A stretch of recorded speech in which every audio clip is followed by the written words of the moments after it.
Hi mga kariles, mga kabro, andito naman ako sa video ko. Binibisita ko po yung kalabaw ko.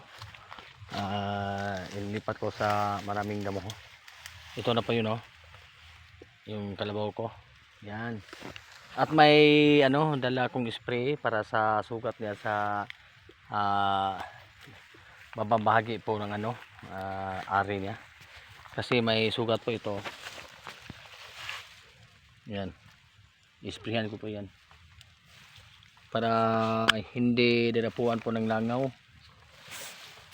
Ganyan lang po. Yan, busog na siya. Painumin ko na yan mamaya. At ito po yung area na pinapastulan ko sa kanya.